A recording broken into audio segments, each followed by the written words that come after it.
사랑을 추구하며 신령한 것들을 사모하되 특별히 예언을 하려고 하라. 방언을 말하는 자는 사람에게 하지 아니하고 하나님께 하나니 이는 알아듣는 자가 없고 영으로 비밀을 말함이라.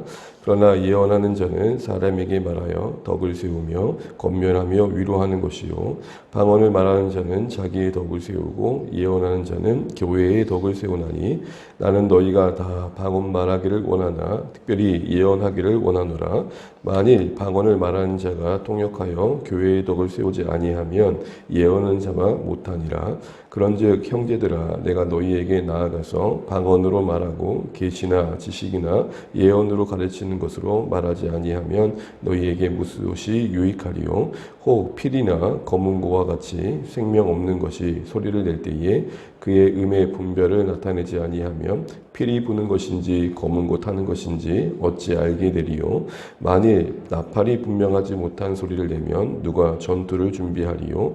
이와 같이 너희도 혀로서 알아듣기 쉬운 말을 하지 아니하면 그 말하는 것을 어찌 알리요. 이는 허공에다 말하는 것이라. 이같이 세상에 소리의 종류가 많으나 뜻없는 소리는 없나니 그러므로 내가 그 소리의 뜻을 알지 못하면 내가 말하는 자에게 외국인이 되고 말하는 자도 내게 외국인이 되리니 그러므로 너희도 영적인 것을 사모하는 자인즉 교회의 덕을 세우기 위하여 그것이 풍성하기를 구하라. 아멘. 네, 감사합니다. 인사 나누시겠습니다. 새해 복 많이 받으십시오. 기도하며 감사합니다. 고맙습니다. 비가 내리다 보니까 조금 더 쌀쌀함이 있는데 감기 조심하시면 좋겠습니다.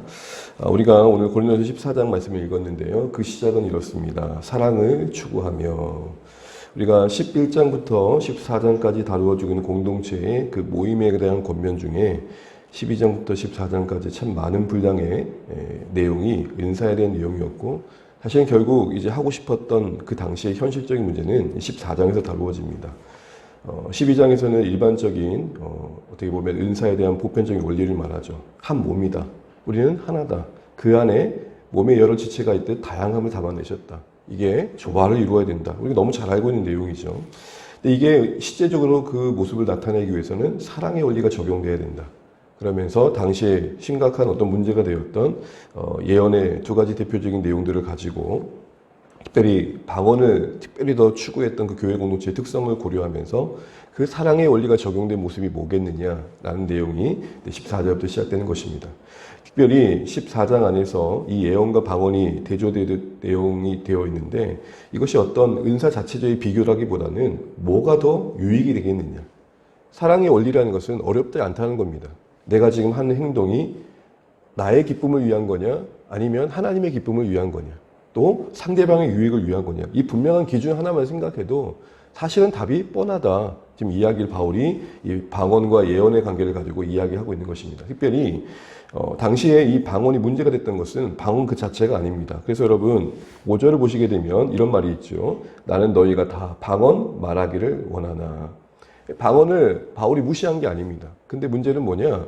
공적인 예배 가운데 방언을 한 자들이 일어난 거예요. 그리고 그 중심에는 내가 더 하나님 앞에 더 신령한 자임을 드러내고 싶은 가시욕이 있는 거죠. 별거 아닌 것 같은데 이 가시욕이 참 공동체 안에 어려움을 끼칠 수 있는 부분입니다. 그래서 바울은 그게 예배의 질서를 무너뜨릴 때마다 무너뜨리는 것뿐만 아니라 예배에 유익이 안 된다. 이런 차원에서 좀 예언을 얘기하고 있는 것이죠. 그래서 공동체의 예배 모임 가운데 방언이 남용되어지고 남발되어져서 전혀 대보를 세우지 못하는 그 현실 속에 이제 바울은 그 시작을 이렇게 말합니다. 사랑을 추구하며. 이 추구한다는 말은 사랑이 최종 목적이 되게 해야 된다라는 겁니다. 너 방언을 말하는 이유가 뭐냐? 가만히 생각해봐. 혹시 그 종착점이 너 자신이라면 그 방언을 추구하는 너의 종착점이 너를 드러내는 거고 너를 사랑함이며 너의 기쁨을 위한 거라면 그거 잘못된 거 아닐까? 지금 이야기를 하고 있는 것이죠. 자기 기쁨 안에 갇힌 신앙. 분명히 열심은 있는데 자기 자랑 안에 갇히는 신앙이 있고 자기 기쁨 안에 갇히는 신앙이 있습니다. 다시 말하면 자기 만족이 어떻게 보면 신앙의 추구하는 최종 목적이 되는 거죠. 그래서 어떻게 하면 내가 은혜 받을까만 중요한 거예요. 물론 여러분 그거 되게 중요합니다. 어떻게 하면 우리가 은혜 안에 거하느냐, 우리가 어떻게 하면 하나님을 더 깊이 경험하느냐 중요합니다. 그런데요, 자칫 하나 놓칠 게 뭐냐면 신앙의 궁극적인 목적은 나의 유익을 넘어 하나님 나라가 세워져 가는 거고 교회가 세워져 가는 거고 또 무엇보다도 누군가 세워져 가는 거죠. 유익을 누리는 겁니다. 공동체 유익과 그리고 그 덕을 세움이 목적이라는 사실을 잊으면 안 된다는 거죠. 그걸 바울은 사랑을 추구해라 라고 말을 하는 겁니다. 근데 여러분 잠시 지나는 말이지만 이 추구하다는 말이 갖는 바울만의 감동이 있었을 것 같습니다. 왜냐하면 이 추구하다라는 헬라어가 뭐냐면 디아코라는 말인데 이 디아코라는 말의 의미는 부정적으로 쓰일 때는 같은 단어인데 박해하다, 집요하게 쫓아가서 괴롭히다라는 뜻이고 또 이것이 긍정적인 표현일 때는 그만큼 거기에 집중하다라는 뜻입니다. 이 말을 바울이 어디서 썼냐면 내가 교회를 박해했었다. 근데 그 같은 단어가 지금 바울에게는 다른 성격으로 바뀐 거죠. 이 말이 무슨 말일까요? 내가 정말 복음을 몰랐고 예수의 사랑을 몰랐고 은혜를 몰랐을 때는 어떻게 하면 더 하나님을 기쁘시게 하는 나름의 방식에 매여서 결과적으로 교회를 박해했다. 그런 내가 이제는 사랑을 집요하게 추구하고 있다.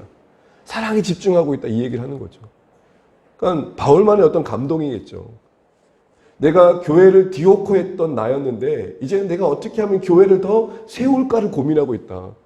그 자신의 어떻게 보면 간증과 같은 고백을 하면서 그 마음이 고린도 교회에도 절절하게 전해지길 바라면서 뭐를 그 다음에 말합니까? 너희도 이렇게 이 사랑의 마음을 따라 신령한 것을 사모하면 좋겠다. 이 신령한 것을 사모하자는 말의 다른 말은 어떻게든 하나님께 기쁨 되기를 원하는 너희였으면 좋겠다라는 것이죠. 여기서 보는 것처럼 바울은 신령한 것, 이 말은 은사를 말합니다. 하나님 주신 그 스피리추얼 기프트, 하나님 주신 그 신령한 은혜, 신령한 선물, 은사를 무시하지 않습니다. 그것을 간절하게 구하라고 말을 합니다. 그러나 그것도 은사 자체의 목적이 아니라 특별히 예언을 하라고 하는 말을 들어보게 되면 유익이 되고 덕을 세우는 것을 추구하는 걸 보게 되면 어떻게든 교회를 세운 데 있어서 하나님께 쓰임받기 위해서 우리 안에 필요한 은혜가 있다면 구하면 좋겠다. 네, 이런 관점에서 이야기를 하는 것이죠. 사랑을 최종적인 목적으로 구하면서 또한 그 결과적으로 정말로 그 사랑을 위해서 교회를 세우기 위해서 필요한 은혜가 있다면 간절히 구하는 자세로 나는 너희에게 부탁한다. 이왕이면 예언을 더 추구하면 좋겠다. 이유가 뭡니까? 2절 때문에 그렇죠. 2절입니다. 함께 읽어보겠습니다. 방언을 말한 자는 사람에게 하지 아니하고 하나님께 하나니 이는 알아듣는 자가 없고 영으로 비밀을 말합니다. 지금 바울이 예언을 방언보다 더 추구하라고 특별히 부탁하고 있는 교회를 향한 마음 안에는 한마디로 방언은 알아듣기가 어렵다는 겁니다. 이걸 내내 12절까지 내내 이야기합니다. 알아듣기 어렵다. 그래서 2절 끝절에 비밀이란 말은 알려지지 않는 사실이라는 측면에서의 비밀이 아니고 알아먹지 못는다는 것입니다. 그래서 방언을 하는 그 당사자는 천사의 말로 하나님과 깊은 사귐을 거할지 모르지만 정작 알아들을 수 없는 그 말 때문에 다른 주변의 사람들은 전혀 유익을 못 누린다. 그래서 3절에 그렇게 얘기를 하는 거죠. 3절 읽겠습니다. 그러나 예언한 자는 사람에게 말하여 덕을 세우며 권면하며 위로하는 것이요. 결국 예언을 부탁하는 이유는 예언은 곧 다른 사람들을 세우고 그래서 더 결국 그 구체적인 내용으로 누군가는 그걸 통해 이렇게 살아야겠구나라는 이해를 얻게 되고 또한 그 무엇보다도 누군가는 그걸 통해 위로를 겪게 된다는 것입니다. 권면과 위로를 통해 덕을 세워주는 결과가 있다는 거죠. 이때 예언은 방언과 다르게 말씀을 잘 풀어서 알아먹게 이야기해 주는 겁니다. 이런 면에서 우리 모두는 우리 안에 성령이 있고 그 성령의 도우심 속에 각자의 신앙의 분량과 이해 안에서 주신 말씀을 이해하게 되고 나에게 그게 유익이 될 뿐만 아니라 타인을 세울 수 있는 일들을 우리 모두가 할 수 있는 겁니다. 물론 목회자가 조금 더 전문적인 말씀에 대한 이해와 또 지식 속에서 좀 더 이야기를 더 할 수 있는 입장이 있는 건 맞지만 하나님께서 우리 각자에게 말씀 앞에서 주시는 그 유익을 나만이 아니라 다른 사람에게도 나눌 수 있는 은혜를 주셨다는 것입니다. 그런 측면에서 예언을 바울은 지금 이야기하고 있는 것이죠. 그래서 5절에 다시 한번 강조합니다. 나는 그렇다고 지금 방언을 무시하는 게 아니다라는 거죠. 나는 너희가 방언 말하기를 원한다. 그러나 특별히 이 특별이라는 것은 상황에 가장 적합한 게 뭐겠니? 이 이야기인 것입니다.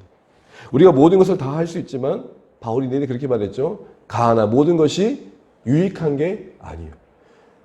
이 분명한 원칙 아래서 방언과 예언도 그대로 적용시키고 있는 것이죠. 만일 방언을 한다면 전제가 있습니다. 그건 이제 다음 본문에 나오는데 여기 한 번 더 언급되고 있죠.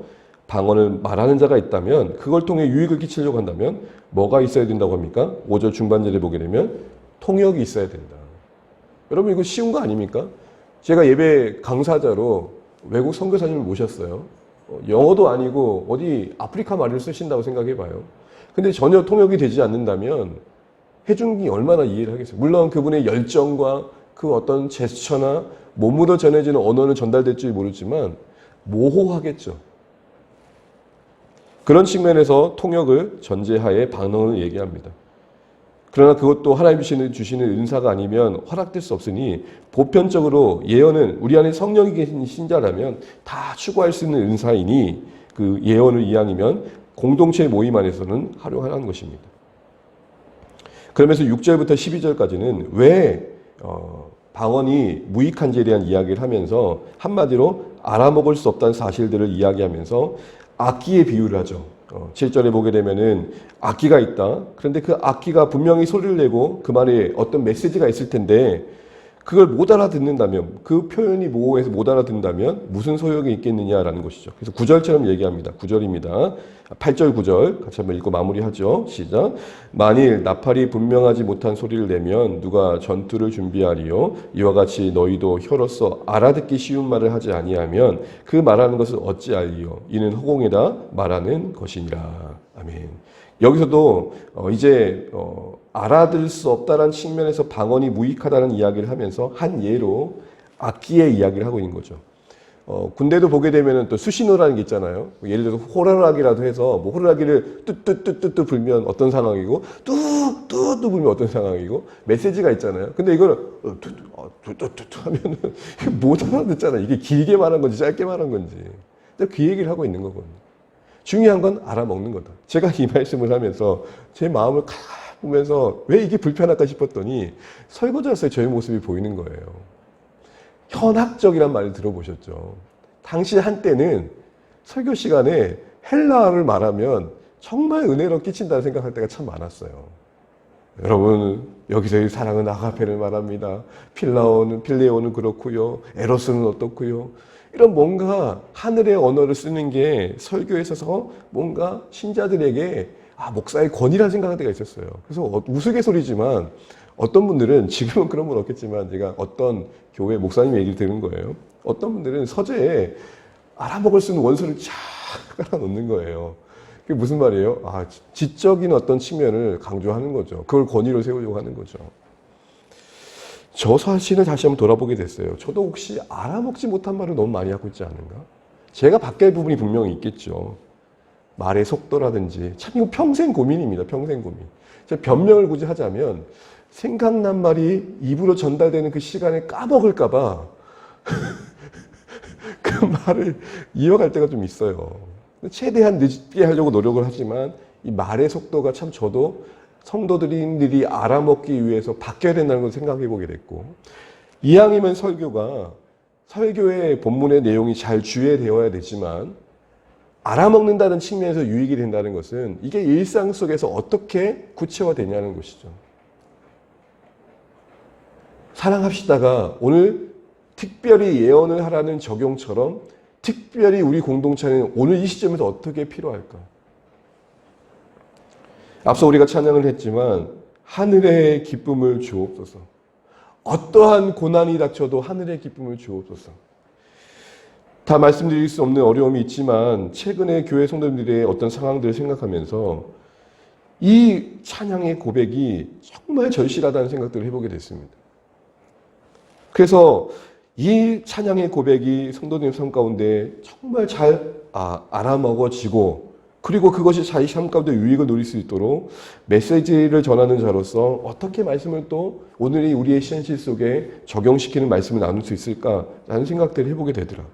주어진 본문 안에서 그 본문을 벗어나지 않는 상황 안에서 특별이라는 말처럼 14장 1절에 다시 보시면 특별히 예언을, 이거는 예언이 특별하다는 말이 아닙니다.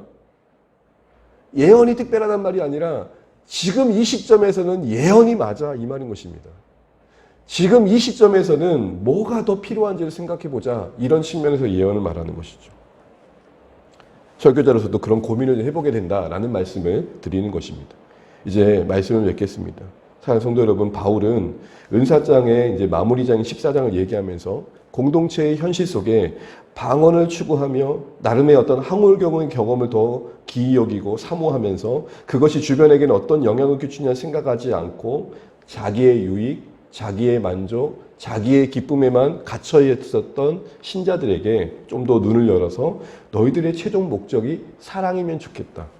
그 사랑을 추구한다는 것은 다른 것이 아니라 얼마나 너희가 나타낸 은사가 교회를 유익하게 하느냐 이 생각을 놓치면 안 된다라고 말을 하고 있습니다. 그러면서 바울은 예언의 이야기를 방언과 비교하여서 예언을 조금 더 기이 여기면 좋겠다. 왜냐하면 현실적으로 방언이 통역되지 않는 한 유익된 건 예언이기 때문이죠. 그게 알아먹을 수 있기 때문입니다. 알아먹어야 위로가 되겠죠. 알아먹어야 도전이 되고 교훈이 되겠죠. 그런 측면에서 바울은 오늘 예언을 강조하고 있습니다. 우리에게 다시 한번 적용을 해보죠. 혹시 우리의 신앙에 추구하는 바는 나에게 얼마나 유익이 되느냐에 머물러 있지 않느냐라는 것이죠. 좀 더 생각을 해보면 어떻게 행동하는 게 교회를 세우는 것인가? 어떻게 생각하는 것이 다른 사람들의 신앙적인 위로가 되고 권면이 되고 유익이 될까? 이런 고민을 하다 보면 특별히 우리가 이 시점에서 해야 될 것이 무엇인지가 보일 것입니다. 이것을 기억하면서 은사를 나타내는 것보다 더 중요한 건 은사의 목적이라는 거 잊지 마시고 은사의 목적이 은사 자체를 추구하는 것이 은사의 목적보다 앞서면 안 됩니다. 그래서 여러분 1절을 보시면 은사를 사모하는 것 앞에 전제가 뭡니까? 사랑을 추구하는 겁니다. 사랑이 은사를 이끌어 가야 된다는 거죠.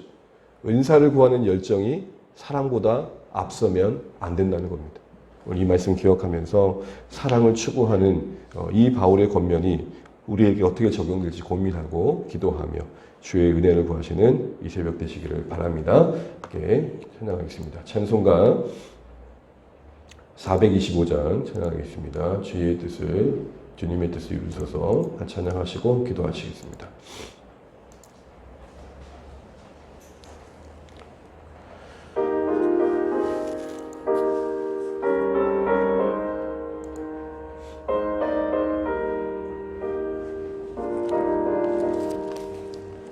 주님의 뜻을 이루소서 고요한 중에 기다리니 진흙과 같은 날 빚으서 주님의 영상 만드소서 주님의 뜻을 이루소서 주님 발 앞에 엎드리니 나의 맘속을 살피시서 눈보다 이게 하옵소서.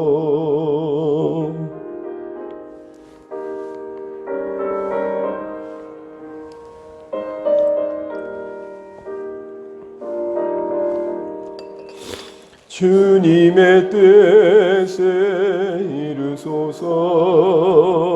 병들어 몸이 피곤할 때 권능의 손을 내게 펴서 강건케 하여 주옵소서.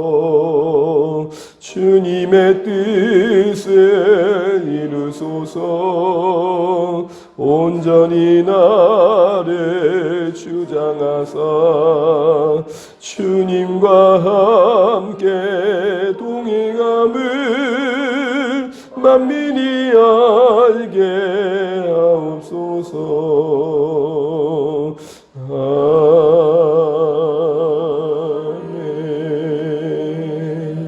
네, 우리 오늘도 주신 말씀 붙들고 같이 기도하겠습니다. 먼저 우리 선교지 위해서 기도하실 때 르완다 키갈리를 섬기시는 박준번, 백지연 선교사님 가정과 선교주에 기도하겠습니다. 계속되는 기도인데 우리 선교사님의 가정에 부모님의 영원 구원을 위해서 기도해 주십시오. 두 자녀가 또 하나님을 더 경외하고 주의 인도하심을 따라 사는 믿음의 여정이 될 수 있도록 축복하고 기도해 주시기 바랍니다. 우리 박소연, 박재석 자녀를 위해 기도 부탁드립니다. 이 병원에서 운영하는 물리치료실이 확장됐는데 많은 환자들이 또 그곳을 이용하고 또 병원 치료를 받고 있습니다. 이런 사역들 속에서 선교사님이 잘 감당할 수 있는 건강과 또 지혜를 주시도록 기도해 주시면 좋겠고, 또 그 안에서 계속되어지는 여러 아웃리치의 사역들이 아름답게 열매져갈 수 있도록 기도해 주시기 바랍니다. 우리 박준번, 백지연 그리고 선교사님의 가정 또 자녀들 위해서 나누리 선교센터의 사역에 하나님의 은혜가 있고 또 열매 맺음이 있도록 기도해 주시기 바랍니다. 주신 말씀 가지고 기도하실 때 하나님, 바울이 권면한 것처럼 사랑을 추구하라 말합니다. 정말로 사랑에 집중하라는 것이죠. 그리고 그러고 나서 은사를 말합니다. 우리의 삶의 또 신앙의 고민이 어떻게 하면 더 사랑을 할까, 어떻게 하면 더 사랑을 따라 살까가 되었으면 좋겠습니다. 특별하게 바울에는 이것이 감동이 되었을 것은 추구하라는 그 말이 당시 이전에는 교회를 핍박하는 단어였는데 이제는 그랬던 그가 은혜 안에서 이제는 교회를 사랑하는 자가 됐다는 게 얼마나 감동이었을까요? 우리에게도 사랑을 추구할 수 있다는 게 얼마나 은혜인지요. 평생 나를 사랑할 수밖에 없었고 평생 내 이익만을 사랑할 수밖에 없던 내게 예수님이 찾아오셔서 하나님을 사랑할 수 있는 길을 열어주셨다는 사실을 다시 한번 감사하면서 귀한 마음을 가지고 교회의 유익과 주의 나라를 세워가는 일들에 우리가 어떻게 하면 쓰임받을 수 있을까 고민하고 은혜와 은사를 구하시는 이 새벽 되셨으면 좋겠습니다. 특별히 또 기도하실 때 우리 주안의 교회 자녀 세대를 기도하시고 또 특별히 캠퍼스에서 지내는 우리 자녀들 캠퍼스의 문화와 또 이단의 하나님 악한 것들도 지켜주시고 그들이 각각의 학업에 집중하고 잘 준비되는 특별히 하나님의 은혜가 임하는 귀한 시간 될 수도 기도해 주십시오. 또 우리 진로를 준비하는 자녀들 위해서 또 기도해 주시면 좋겠고 그리고 이제 상공부가 오늘 저녁부터 시작되는데 말씀을 배우는 자리에 기쁨이 있었으면 좋겠고 감사가 있었으면 좋겠습니다. 그리고 와락을 앞두고 우리가 마음으로 품고 기도하는 VIP들 같이 기도하시고 기도하시면 좋겠고 하나님 그들을 품어주시고 그들의 마음을 하나님 인도해 달라고 기도해 주시면 좋겠고 이 과정을 통해 복음이 필요한 사람들에게 다가갈 수 있는 공동체의 걸음이 될 수 있도록 기도해 주시면 좋겠습니다. 연약한 가운데 많은 시간을 힘들어하고 있는 우리 지혜들을 기억해 주시고 정말 어떠한 고난이 닥쳐오더라도 하늘의 기쁨을 누릴 수 있는 은혜를 달라고 기도해 주시면 좋겠고 주님의 권능의 손길이 그들을 치료해 주시길 간절히도 기도해 주시면 좋겠습니다. 그래도 이 나라의 민족을 위해 세우신 교회들을 위해 또 각자 기도 제목과 기도하시고 오늘 하루 주 안에서 승리하시는 감사 가득한 한 날 되시길 축복합니다. 기도하겠습니다. 하나님 은혜를 감사합니다. 오늘도 우리에게 허락하신 한 날 기도하게 하시고 주의 은혜와 긍휼을 구하는 이 자리에 우리를 있게 하신 것을 감사합니다. 르완다 키갈리 그 먼 나라 먼 곳에 가셔서 고국에 대한 그리움을 뒤로하시고 애써 섬기시는 우리 박준번, 백지정 교사님 그 두 자녀 박서연, 박재석을 위해 기도합니다. 하나님 정말로 무엇보다 우리 선교사님의 나누리 의료센터를 통해서 아름다운 열매가 맺혀가길 소원합니다. 아웃리치와 어린이를 섬기는 일들과 주변 마을들을 돌아보는 일들 속에도 열매가 있게 도와주시고 특별히 물리치료실이 확장되어 더 많은 사람들이 이용하게 되는데 감당할 수 있는 은혜를 주셔서 지치지 않도록 매 순간 건강을 붙들어 주시고 지혜로 인도하여 주시기를 원합니다. 하나님 특별히 자녀들의 인생 속에 함께 하셔서 하나님 이끄심을 경험하길 소원합니다. 아버지 하나님 믿음의 여정이 되길 소원합니다. 하나님 저들의 걸음을 축복하시고 하늘의 은혜로 저들을 붙드셔서 저들 평생이 하나님께 붙들림받게 도와주시고 선교지에 하나님 아버지 어서 잘하고 세워졌던 그들의 인생의 경험들이 복되게 쓰임받을 수 있도록 간섭하여 주시옵소서. 하나님 특별히 연로하신 부모님의 건강뿐만 아니라 영육의 강건함 더하여 영원 구원의 기쁨을 누릴 수 있도록 하나님 선교사님의 가정에 간절한 기도가 들어 응답되게 하여 주시옵소서. 하나님 우리는 가볼 수 없는 그곳에서 하나님 오랜 시간 섬기시는 선교사님의 몸부림이 귀한 하나님 아버지 그 사랑의 추구가 하나님 정말 아름답게 세워져가는 은혜로 이어지게 도와주십시오. 하나님 주 안의 교회가 든든히 세워져 갈 수 있기를 원합니다. 은혜로 시작하게 하신 이 걸음이 계속된 걸음 속에 은혜가 있게 도와주십시오. 하나님 오늘 바울의 권면처럼 우리가 사랑을 추구하게 도와주십시오. 사랑이 최종 목적이 되게 도와주십시오. 그것이 가정이 되며 방법이 되게 도와주십시오. 어떻게 하면 더 사랑할까? 어떻게 하면 더 사랑할 수 있을까? 이게 우리의 고민이 되고 기도가 되게 하셔서 그로 인해 하나님께 은혜를 구하고 은사를 구하는 우리의 모습 되길 소원합니다. 사랑하기에 하나님 교회를 사랑하기에 주님을 사랑하기에 아름답게 쓰임받을 수 있는 우리가 되기를 간절히 바라고 원합니다. 하나님 정말 우리가 이전에 우리만의 사랑에 매움을 헛된 것을 사랑했던 인생들이었는데 이제 주님을 사랑하고 교회를 사랑할 수 있는 자리에 있다는 것이 얼마나 감사한지요. 하나님 이 귀한 은혜 안에서 우리에게 허락하신 은사들이 그 안에서도 우리 자신을 세우는 허망한 길을 선택하지 않게 도와주십시오. 하나님 정말 우리 각자에게 주신 은혜와 상황 안에서 하나님께 기쁨이 되어지는 선택들 특별히 정말로 추구해야 될 것들이 분명히 보일 수 있는 은혜를 주십시오. 그때마다 정말로 우리가 적합한 선택을 통해 하나님께 영광 될 수 있도록 도와주십시오. 특별히 설교자인 저에게도 은혜를 주셔서 알아먹을 수 있는 말과 일상의 언어로 말씀이 하나님 형이학상학적 이야기가 아니라 이 땅의 언어로 이 땅의 삶으로 이어질 수 있도록 부족하지만 종의 입술을 붙들어 주시고 우리 모두에게 성령의 안에 말아들을 수 있는 말이 되게 하셔서 말씀이 우리 삶을 견인하며 위로하며 격려함을 경험하게 도와주십시오. 오늘도 말씀을 배우는 삶 공부의 시간이 시작됩니다. 주여 은혜를 베풀어 주십시오. 아임이 삶이 될 수 있도록 도와주시고 하나님을 아는 기쁨을 누리게 하여 주시옵소서. 고단한 현실을 끌어안고 짊어지고 괴로워하는 사랑하는 성도님들이 계십니다. 하나님 직면한 그 현실을 잘 지나가실 수 있도록 도와주시고 아버지 하나님 그 무게가 결코 헛되지 않도록 그 순간순간 위로하시고 잘 지나 이제는 더 큰 사람으로 세워져 누군가에게 그늘이 될 수 있는 인생으로 하나님 축복하여 주시옵소서. 우리의 현실에 하나님 아쉬운 이별들이 있습니다. 하나님 이 시간들을 잘 감당할 수 있도록 하나님 도와주시고 은혜를 베풀어 주시고 눈물을 닦아 주시옵소서. 이 땅의 어려움들을 하나님께서 위로하시고 우리 자녀 세대가 이 현떡한 시대 속에서 강건하게 지내게 도와주십시오. 캠퍼스의 헛된 문화와 거짓된 이단에 하나님 현혹되지 않도록 지켜주시고 정말로 바른 분별력과 하나님 마음을 가지고 지낼 수 있도록 우리 캠퍼스의 질들도 기억하시고 새로운 진로를 준비하는 우리 귀한 자녀 세대의 앞날을 주님께서 인도하여 주시옵소서. 주님 도와주시옵소서. 기도했습니다.